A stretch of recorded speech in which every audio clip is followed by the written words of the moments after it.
Is Rieko Ioane the best number 13 we have here in New Zealand, folks? This is a topic which comes up a fair bit and a little bit more recently because Rieko at the last weekend of games dropped a few passes and the Blues are struggling. So Rieko goes even further under the microscope than usual. So much so that the Aotearoa Rugby Pod, which is a show I really enjoy with Bryn Hall, James Parsons, they actually went to Rieko's defense in their latest episode, bringing up a bunch of stats and saying we're kind of not seeing some of the stuff that he's doing and he's really a classy player. Almost to the point where it felt a little bit unnatural, felt a little bit like a paid promotion for Rieko Ioane. I don't know, it just felt bizarre.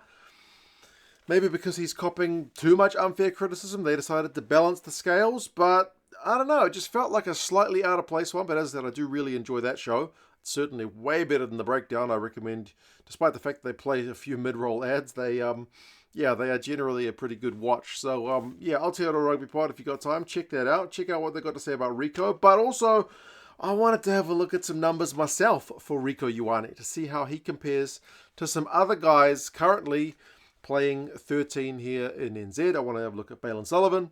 He's been playing some regular rugby for the Canes. I want to look at ALB, of course, because he's an All Blacks rival in terms of the midfield. And then Taniela Telea from the Landers, who's been seemingly a bit of an offensive giant for them. How does Rieko compare to those three guys if we're looking at the stats for the start of the 2025 season, which is not that much to look at, but just to see if the criticism is perhaps justified. Part of the reason I also wanted to have a look at these stats is because some of the stats that those guys mentioned on their podcast was maybe not taking into account the fact that Rieko's played a lot more minutes than the other guys. Like Rieko's played 470 minutes in the season thus far, and ALB's is like 261. So that's a big chunk of difference. I kind of want to average it out. Like, what's their per 80-minute total? Which is maybe not the fairest way to do it because, start of the game, end of the game, there's different things going on, strength of opposition. There's lots of variables, but just let's kind of make it relatively even and put these stats out at 80 minutes, average it out so it doesn't kind of get skewed by Rieko's massively increased game time. And we'll do this kind of blind. We'll put up the player stats before we put up the names, and then you can kind of make your judgment and we'll reveal who the players are at the end. Player A can be characterized, I think, by high involvements, a high number of carries, which leads to a decent amount of run meters, a high number of passes, a high number of tackles. The tackle percentage is not that flash. 82 is solid without being spectacular, but lots of ball in hand for player A. Also means turnovers conceded are there, averaging 1 turnover conceded per game, but also the highest pass to carry ratio in terms of 60% carries, 40% passes, opting to pass more than anybody else we're going to look at. Player B is a little bit less involved in terms of pure number of involvements, like fewer carries, fewer tackles, fewer overall run meters, but the effectiveness of what this player is doing is overall higher, like more defenders beaten, more clean breaks. The highest tackle percentage at 91, and also the fewest average turnovers conceded, so 0.2. So basically 1 in every 5 games, this person is going to make a mistake ball in hand thus far. Pass to carry ratio is 63% carries, but has also kicked the ball, which not every midfielder has. Player C is obviously looking to really carry a lot, 73% of the time opting to carry rather than kick or pass, which means we've got the most meters per carry from this player, we've got the most overall run meters from this player. However, fewest passes, no turnovers, 1 on defense, tackle percentage is 81, which is solid without being spectacular, but also the turnovers conceded count is almost 2 turnovers conceded per game, which is way too high. So a little bit erratic in terms of the pure ball handling. And then player D is mostly a bit more middle of the road, opts to put boot to ball more than anybody else. Has the lowest tackle percentage at 72, which is genuinely pretty low, but breaks a few tackles of his own, which is solid.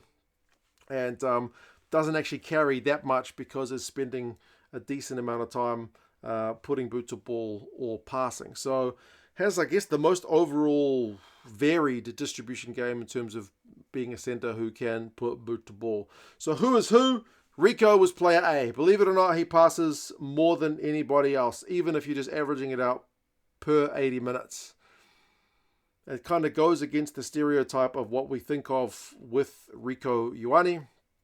but he has been passing the ball. Are all the passes fantastic? Obviously not, but he does pass the ball and he does tackle a lot. His tackle percentage, as I mentioned, is fine, and he's even managed to bag a couple of tries, which he's not been doing that much prolifically in terms of his career as a centre, but hasn't set up any. Player B was ALB, Anton Leonard-Brown, so I think part of the reason his numbers are a bit lower in some areas is because the Chiefs have got a lot of ball, so his defensive kind of pure number of tackles per game isn't that high.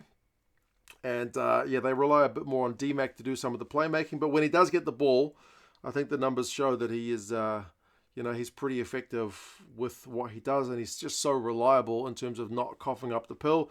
Talia was player C, so he's the guy who just loves a carry, he loves a bit of drop ball, he loves to score tries, he loves the bust tackles.